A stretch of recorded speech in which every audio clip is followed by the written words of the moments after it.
Hey everyone, welcome to the GTM News Show. I got Natalie here today. Hey Natalie. Hey, how's it going?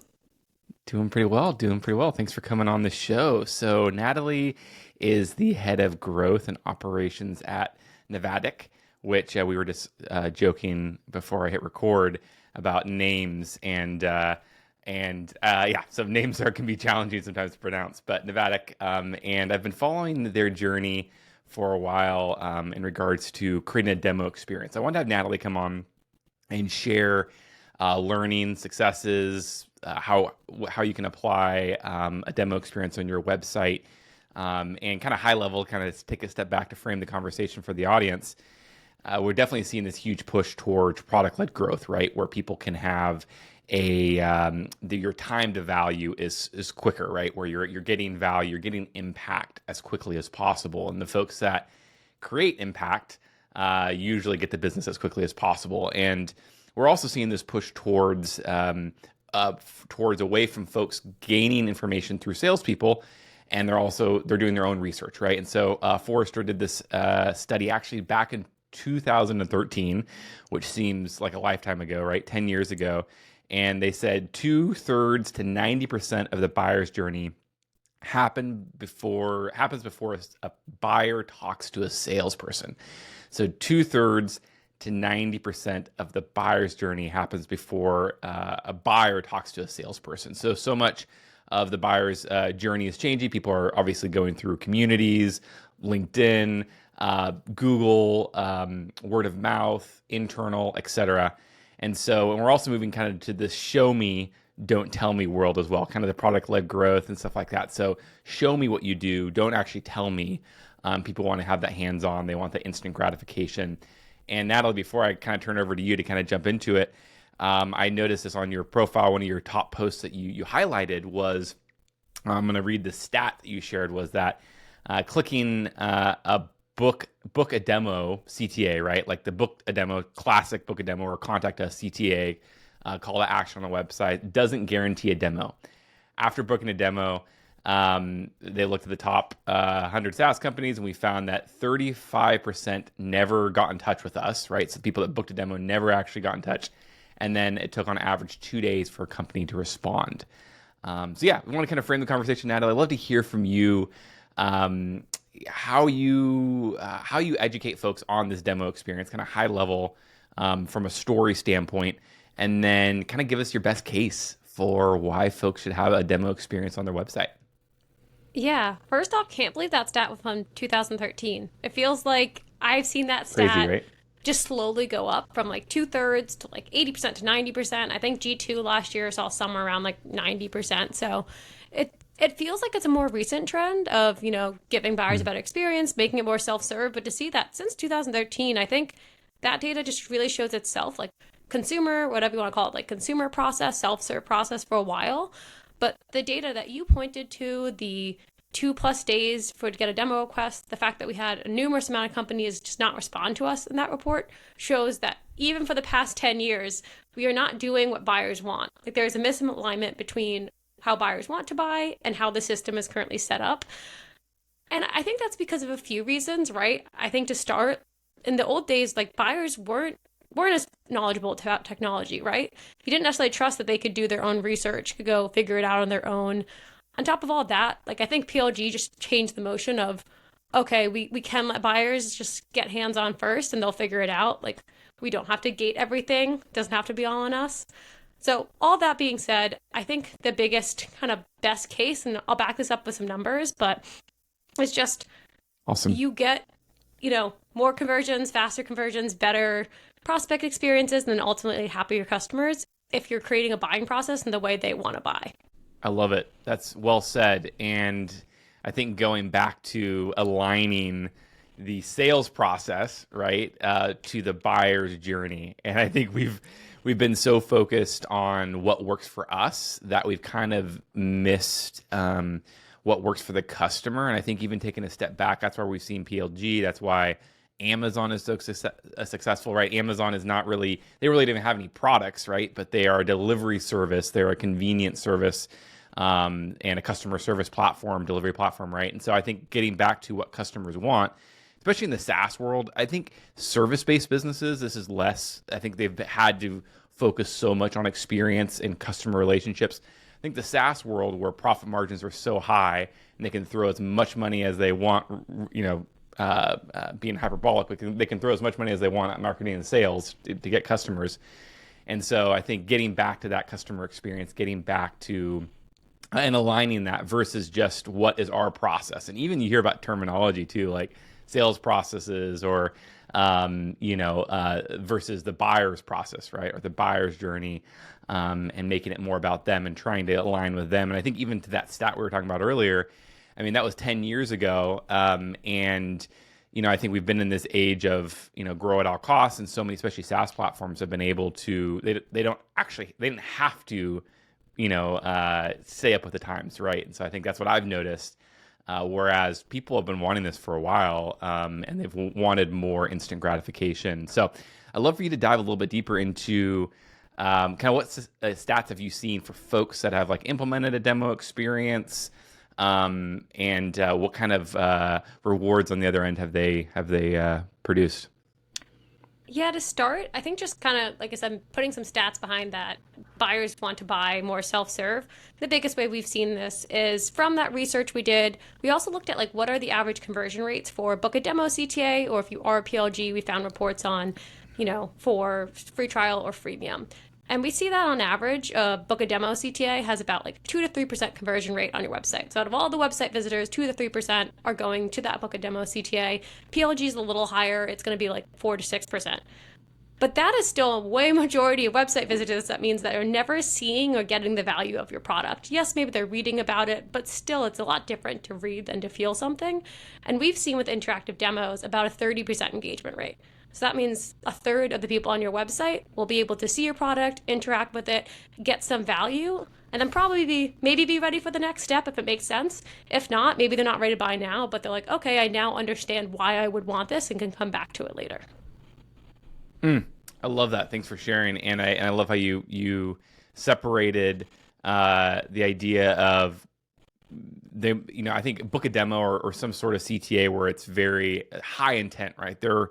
They're probably in a sales process, buying process, right, where they're evaluating multiple vendors. They're ready to meet with the salesperson.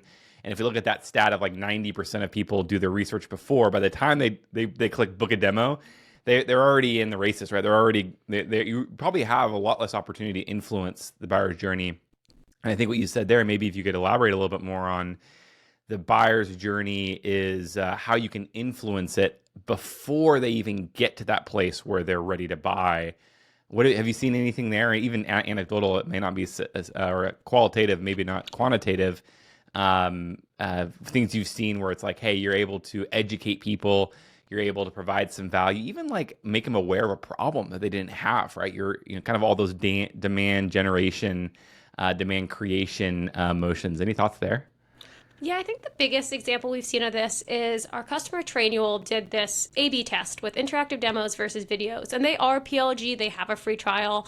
And essentially they want to test, if we give them a little more education up front, if we show them an interactive demo versus a video, does that mean they're going to be more successful free trialers and are more people going to sign up? And I say these numbers and I realize that they're the type that sound made up, but I have seen the data myself. And they saw about like almost a 430% increase in free trial signups, then around 100% increase of those going from free trial to paid. And I think it just makes sense. They essentially got a chance to play around with the product before signing up for it versus a video. I know I have every intention in the world to watch a video sometimes, but I have 2 monitors. One video is on one monitor. I get a Slack. I answer the Slack. Suddenly the video played and I have no idea what it said. Yeah, well said. And those are pretty powerful numbers. And it makes sense, even going back to what I said earlier about the show me, don't tell me. People want to see it, number one, and the interactive element too, where they're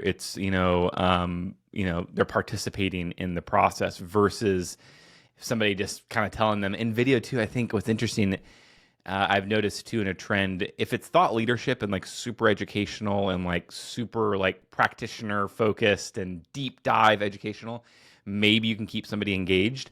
But if it's a product demo or even like a sales demo, it's like people, I think we're so hardwired to just kind of automatically kind of see all the BS, right? Of it, like it's so overweighted positive towards the company. So I could see how, the videos, even, video demo versus interactive, super interesting. And I'd love to hear too, kind of,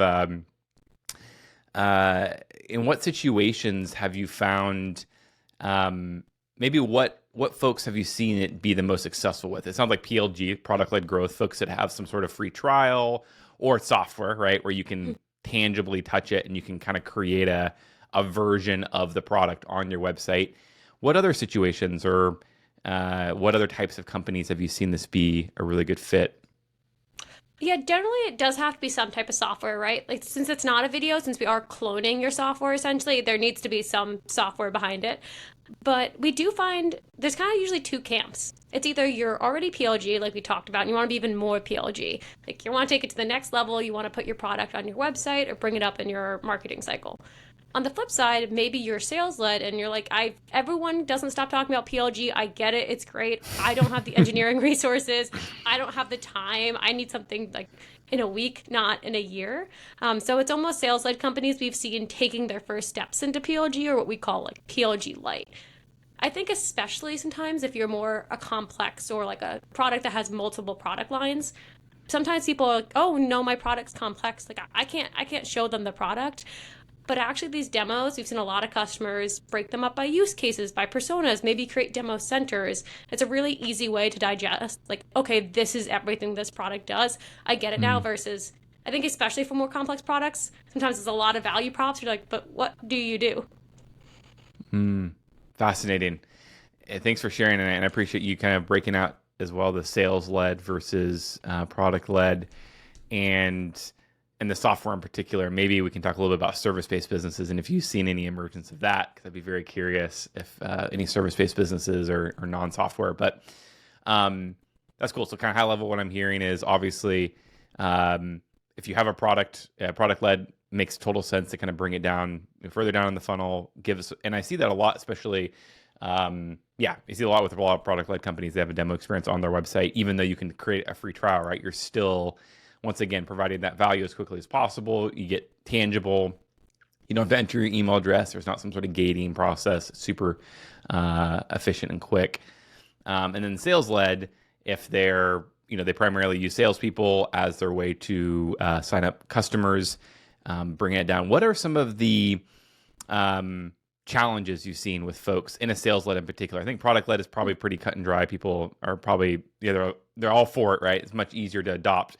What are some of the obstacles you've seen, and maybe some things you can share with the folks on what to avoid from a sales-led side? Yeah, I think some of the biggest obstacles, and I'm sure some listeners are thinking this right now, is one, is this going to monopolize my sales demos? And will my sales team use it and like it? And it's funny because it's usually the marketer who has this concern. It's like not necessarily the sales leader. It's the marketer comes in and they're like, oh, I really like it, but I don't think sales will like it. I think the biggest thing there, kind of what we talked about before, is if we don't give them an option, they're probably just going to bounce. As we saw, 96% of website visitors. It's not like if they're like, oh, I really wasn't ready for a demo, but you forced me into it. Like people are going to find ways around it. You might as well show it yourself. But often what we see too is when the marketing team buys and adopts Navattic, the sales team instantly starts using it in outbound campaigns, in the sales cycle, because they're constantly asked for this by prospect. They're constantly asked for, hey, do you have a video? Hey, do you have an asset? Do you have something? So they're like, oh yeah, we're ready to go send these out, because they know if they create that better buying experience, it's going to lead to more won deals.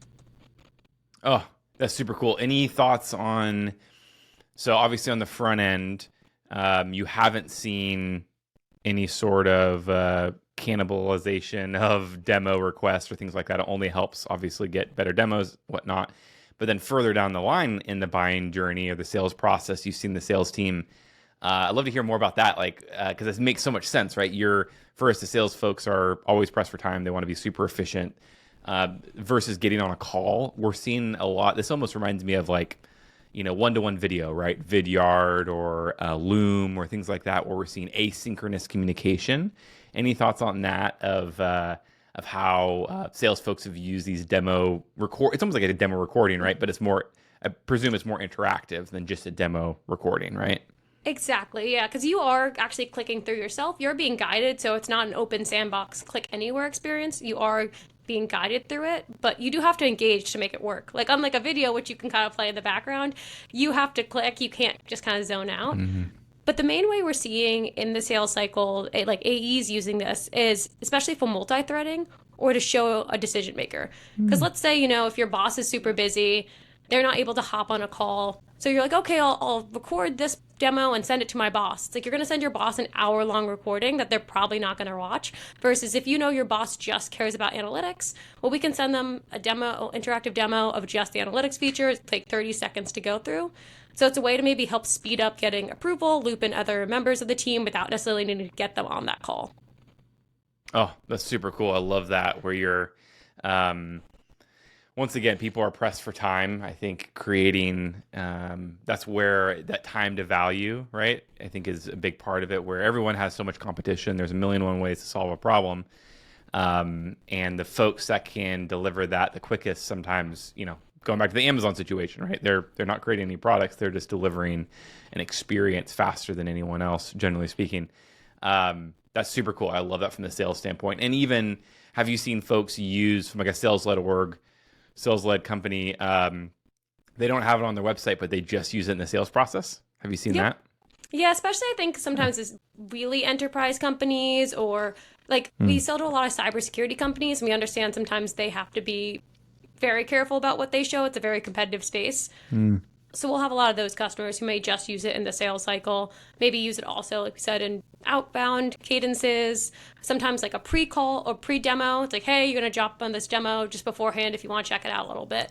But usually we do find most of our customers maybe start with a sales cycle, but eventually might put something on the website because like, okay, how can we even just speed up this process a little more? Totally. I love to talk about more too, going back to the website. How do you create, yes, but let's say you have, 20 different industries you serve and you have 10 different products.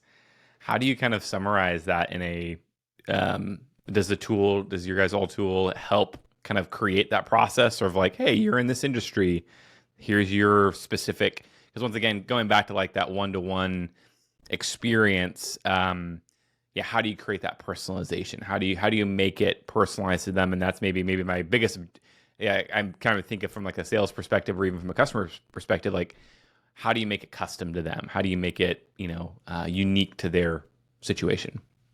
Yeah, I think that's such a good point because what I'm not advising anyone to go do is make, a 3-minute long demo that shows every single one of your features on it because then we're just getting back to the video problem of people might zone out. There are a few ways we see customers tackle this. One is we do have a checklist functionality. So it's this little pop-up, you can click on it, and then you can dive right into the part of the product that you care most about. So for example, Ramp, one of our customers, they have a demo on their website. They do expense management, which covers a lot. And so if I'm an accountant, right, I don't need to know all about every single one of their features. I just might care about the accounting features. So I can go to their demo, click on the little checklist, and dive right into the part I care about. One of my other favorite ways is, I think I referenced this before, but demo centers. So basically it would have all your demos laid out on one landing page and you could click into what you care about. And some of the top tier ones we've seen even have filters. So let's say filters by personas, filters by features, by use case. We've even seen customers have demo centers laid out by like, what pain are you experiencing? And what's cool about that too is then you get that data. And before you jump on that live call, you can say, hey, this prospect I'm about to talk to, I saw that they had this pain and this pain. I'm going to tailor this demo to what demos I saw them watch. That's cool. I love that. That's, creating that personalization, especially down if you have that data in the sales process, and then how to make it as custom on the front end too. So it's a unique experience for them.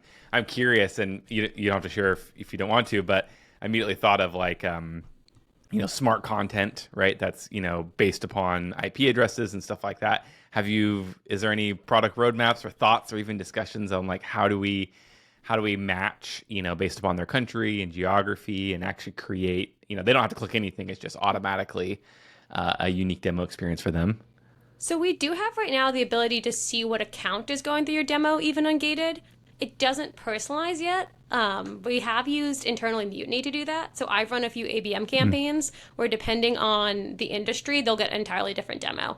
But hopefully that's a great idea that I'll pass along to the product team that we could eventually do in product, where like you said, if it's okay, this is a specific industry, a specific persona, serve up this demo. Cool. Yeah, just curious. And I mean, with the cookieless world we're going to and stuff like that, it's becoming probably more hard to do stuff like that. But I'd be curious to see what, yeah, how you can ultimately create almost that, yeah, that live demo experience that you'd have with a salesperson, right? That is completely custom based upon qualification questions and discovery, but just automate it. Super cool. We've got a couple minutes left. I'd love to hear, have you seen anybody in the service world use use a demo experience or a version of a demo experience in the service world? So less in the service world, but we have had a few companies that are physical products that use it for internal employee training on software. So, which could, I guess, be similar to the service world, where if you do have some sort of software, I can never say that word, Proprietary? proprietary, thank you. Going back to the beginning one. of this call of not being able to pronounce things. Proprietary software, thank you.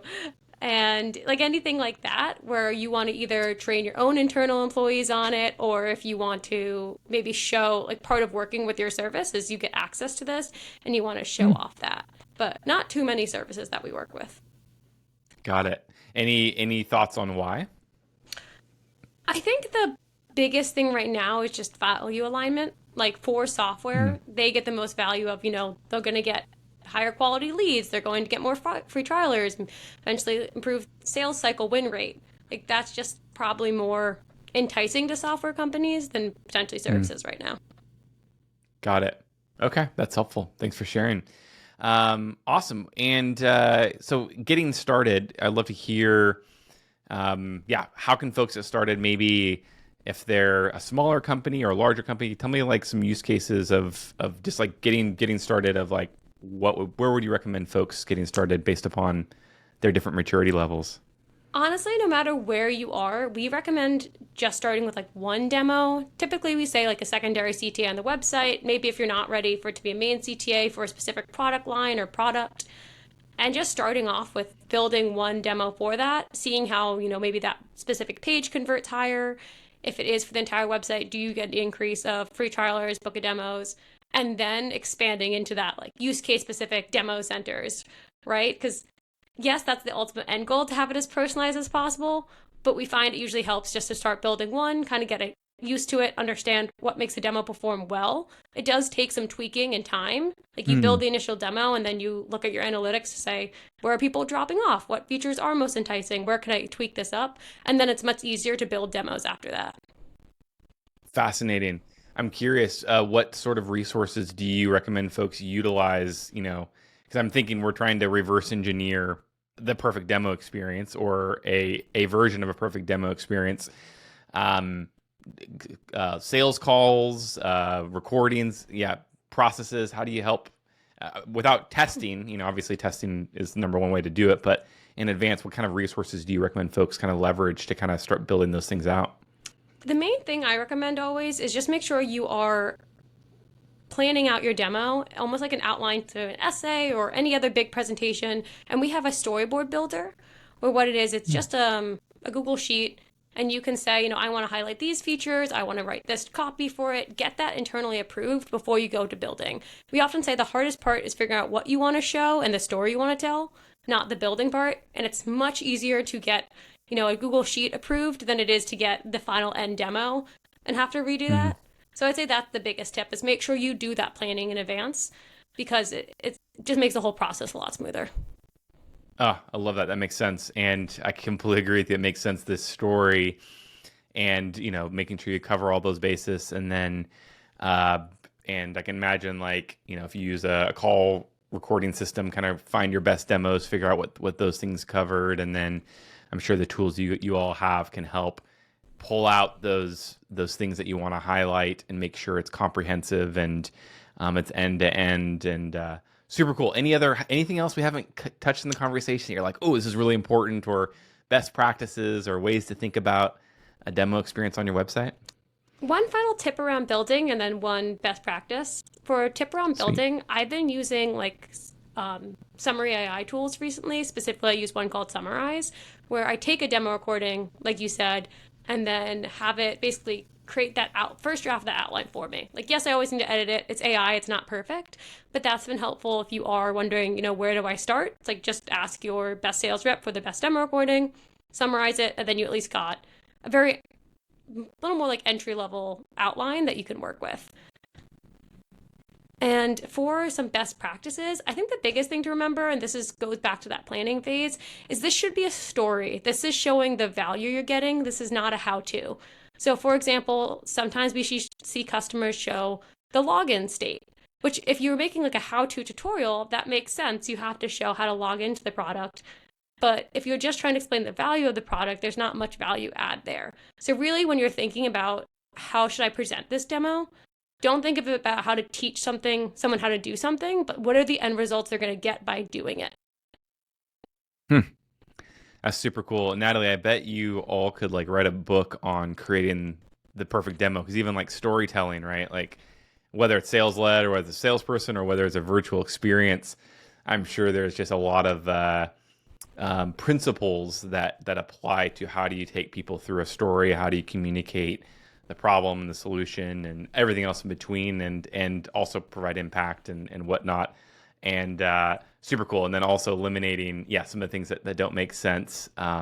Super great. Thanks so much for sharing. That's awesome. And then I love the summarize. Yeah, I think in general, first I might check out that tool, because that sounds like it would be super helpful just for summarizing a lot of things. But yeah, take your best salesperson, use a tool to summarize it, and then obviously edit it from there, as you mentioned, and then figuring out how to then translate that into a demo experience on your website. Super cool.